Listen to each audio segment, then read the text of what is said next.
আসসালামু আলাইকুম ওয়া রাহমাতুল্লাহি ওয়া বারাকাতুহু।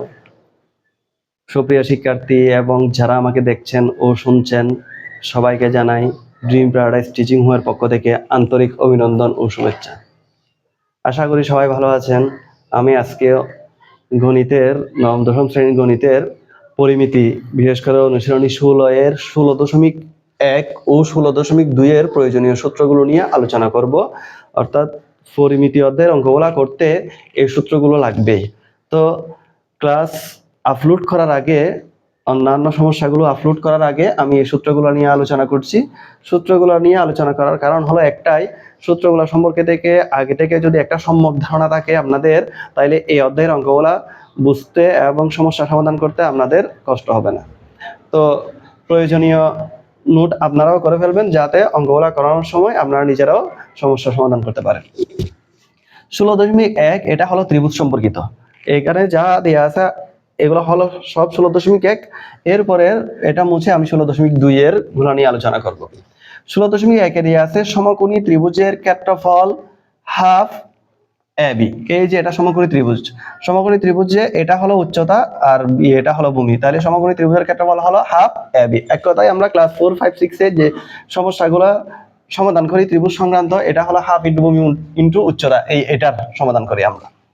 সমবাহু ত্রিভুজের ক্ষেত্রফল, সমবাহু ত্রিভুজের ক্ষেত্রফল, সমবাহু ত্রিভুজ বলতে যে ত্রিভুজের প্রত্যেকটা বাহু সমান, অর্থাৎ এটাও সমান, এটাও সমান, এটাও সমান, তিনটাই বাহু সমান, তখন সমবাহু ত্রিভুজের ক্ষেত্রফলের সূত্র হলো √3/4 a স্কয়ার বর্গ একক, √3/4 a স্কয়ার বর্গ একক। সমদ্বিবাহু, সমদ্বিবাহু বলতে আমরা তো জানি ত্রিভুজের তিনটা বাহু। সমদ্বিবাহু ত্রিভুজ বলতে যে ত্রিভুজের দুইটা বাহু সমান এবং আরেকটা বাহু অসমান। তাইলে এই যে এই দুইটা সমান দিলাম, এটা হলো অসমান, তাহলে সেই ক্ষেত্রে ক্ষেত্রফল হলো b/4 √4a square minus b square. এটা হলো সমদ্বিবাহু ত্রিভুজ। বিষমবাহু ত্রিভুজ, বিষমবাহু ত্রিভুজ মানে হলো যার একটা বাহুও সমান নয়, যার একটা বাহুও সমান নয়।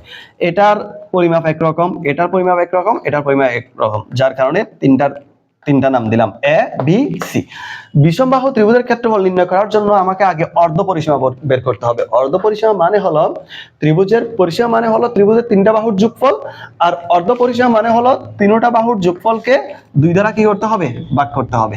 তিনটা বাহুর যোগফলকে দুই দ্বারা ভাগ করে আমাকে s এর মান নির্ণয় করতে হবে। এরপর আমাকে এই ক্ষেত্রফল নির্ণয় করতে হবে। ক্ষেত্রফলের সূত্র হলো √s * s - a s - b s - c, যেখানে a হলো প্রথম বাহু, b হলো দ্বিতীয় বাহু, c হলো তৃতীয় বাহু। এভাবে ক্ষেত্রফলটা নির্ণয় করতে হয়। এরপরে আসতেছে বিষমবাহু ত্রিভুজের ক্ষেত্রফল আরেকটাই আছে, সেটা হলো বিষমবাহু ত্রিভুজের যদি যে কোনো দুটি বাহু ও একটি কোণ দেয়া থাকলে, আমার তো এখানে তিনটা বাহু দেওয়া আছে, যদি প্রশ্নে দুইটা বাহু দেওয়া থাকে এবং যে কোনো একটা কোণ দেওয়া থাকে, তাইলে যে কোনো দুটি বাহু, হয়তো মনে করো এ বি দিয়ে আছে, অথবা বি আর সি দিয়ে আছে, অথবা সি আর এ দিয়ে আছে, তাইলে সেই ক্ষেত্রে দুইটা বাহু এবং একটা কোণ যদি দেওয়া রাখে, ক্ষেত্রফলের সূত্র হলো half into A B sine theta বর্গ একক, অথবা half into A C sine theta বর্গ একক, অথবা half into BC sine theta বর্গ একক। এক কথায় বুঝতে যদি কষ্ট হয়, সেই ক্ষেত্রে দুইটা বাহু দিয়ে রাখতে হবে এবং একটা কোণ দিয়ে রাখতে হবে। সেই ক্ষেত্রে সূত্র হবে, এখানে যে কোনো একটা সূত্র বসাইলে তোমার রেজাল্টটা পেয়ে যাবে। আশা করি এই বিষয়টা, ত্রিভুজ সংক্রান্ত সূত্রগুলো যদি আয়ত্তে থাকে, তাহলে অঙ্কগুলো করার কোনো ব্যাপারই হবে না। এরপরে আমরা আলোচনা করব 16.2 এর প্রয়োজনীয় সূত্রগুলো। এটা একটা আয়তক্ষেত্র, এটা একটা সামান্তরিক, বর্গ, রম্বস, সামান্তরিক, ট্রাপিজিয়াম, আর এটা হলো n সংখ্যক বাহু বিশিষ্ট একটা বহুভুজ, অর্থাৎ যার অনেকগুলো বাহু আছে। তো আমি এখানে সামান্তরিকটা দুইবার উল্লেখ করছি। সামান্তরিক দুইবার উল্লেখ করার কারণ একটু পরে ক্লিয়ার করছি। তাহলে আয়তক্ষেত্র তো আমরা চিনি, আয়তক্ষেত্র মানে যার বিপরীত দুইটা বাহু সমান, বিপরীত বাহুগুলো সমান। তাহলে আয়তক্ষেত্রের ক্ষেত্রে AD সমান BC, দৈর্ঘ্য AD সমান BC এবং প্রস্থ AB সমান CD। তাহলে আমরা পরিসীমা উল্লেখ করতে পারি। পরিসীমার সূত্র হলো 2 × দৈর্ঘ্য প্লাস প্রস্থ। এই সূত্রটা অনেক এর আগে থেকে জানা আছে, তারপরও আমি বোঝানোর সুবিধার্থে আলোচনা করছি। কর্ণের দৈর্ঘ্য, কর্ণ কোনটা? এই যে আমি যদি b এর সাথে d যোগ করি, এই BD-টাই হলো কর্ণ। আবার এর সাথে যদি c যোগ করি, সিটাই কর্ণ। আয়তক্ষেত্রের ক্ষেত্রে দুটোটা কর্ণই সমান। কর্ণের দৈর্ঘ্য সমান d = √a square plus b square. তাহলে a মানে হলো এই যে দৈর্ঘ্য হলো a, প্রস্থ হলো কি b, √a square plus b square. ক্ষেত্রফলের সূত্র হলো দৈর্ঘ্য গুণ প্রস্থ, দৈর্ঘ্য গুণ প্রস্থ।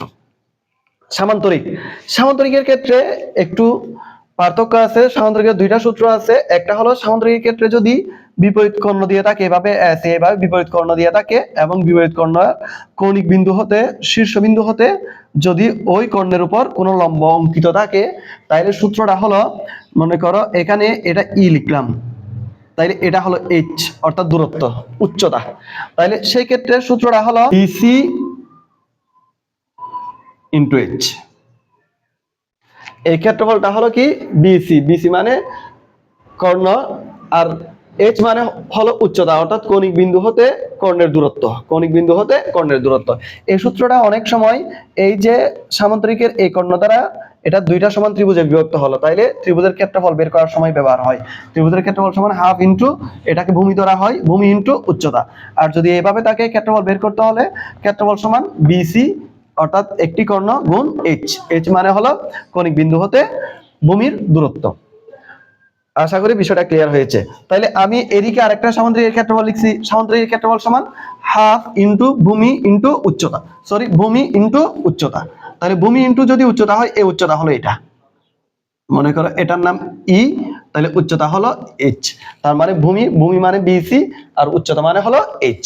এই দুইটাই ওই জন্য পাশাপাশি অর্থাৎ একটা আরেকটা বিপরীত দিকে লিখলাম। এটাও সামান্তরিক, এটাও সামান্তরিক, কিন্তু ক্ষেত্রফল দুইটা কিন্তু ভিন্ন। এরপরে বর্গ, বর্গ মানে হলো যার প্রত্যেকটা বাহু সমান, যার প্রত্যেকটা বাহু সমান। তাহলে পরিসীমার সূত্র হলো 4 ইন্টু এক বাহুর দৈর্ঘ্য, কর্ণের সূত্র হলো ডি ইকুয়াল টু √2, এটা হলো রোডের বাইরে। তাহলে এ মানে এখানে যে কোনো এক বাহুর দৈর্ঘ্য, এ মানে হলো যে কোনো এক বাহুর দৈর্ঘ্য, আর ক্ষেত্রফল সমান হলো বাহু স্কয়ার। রম্বস, রম্বসের ক্ষেত্রফলের সূত্র হলো হাফ ইন্টু কর্ণ দুটির গুণফল, হাফ ইন্টু কর্ণ দুটির গুণফল মানে এই যে এডি হলো একটা কর্ণ, আবার বিসি হলো আরেকটা কর্ণ, তাহলে এই হাফ ইন্টু এডি গুণ বিসি, এটা হলো রম্বসের ক্ষেত্রফল। সামান্তরিক নিয়ে তো আলোচনা করা হয়েছে এর আগে। ট্রাপিজিয়াম, ট্রাপিজিয়াম মানে যার এক জোড়া বাহু সমান্তরাল, অর্থাৎ এইটা আর এটা, এডি আর বিসি, এই দুটো বাহু সমান্তরাল। ক্ষেত্রফল হলো half into a plus b into H.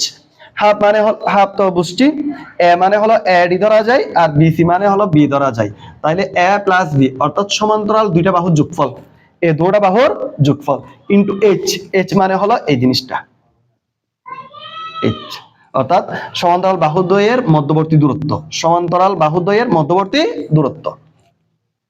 এরপরে n সংখ্যক বাহু বিশিষ্ট বহুভুজ, বহুভুজের ক্ষেত্রফলের সূত্র হলো n a square divide by 4 cot 180 degree divided by n, 180 degree divided by n।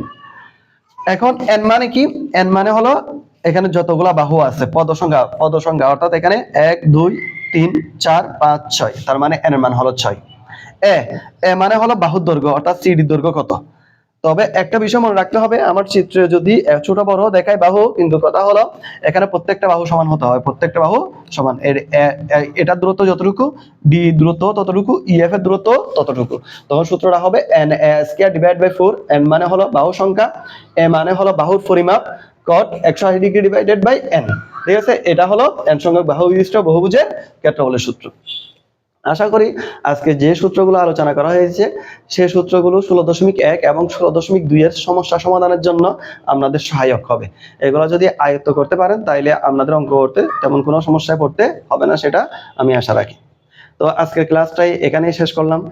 ভালো থাকবেন, সুস্থ থাকবেন, আল্লাহ হাফেজ।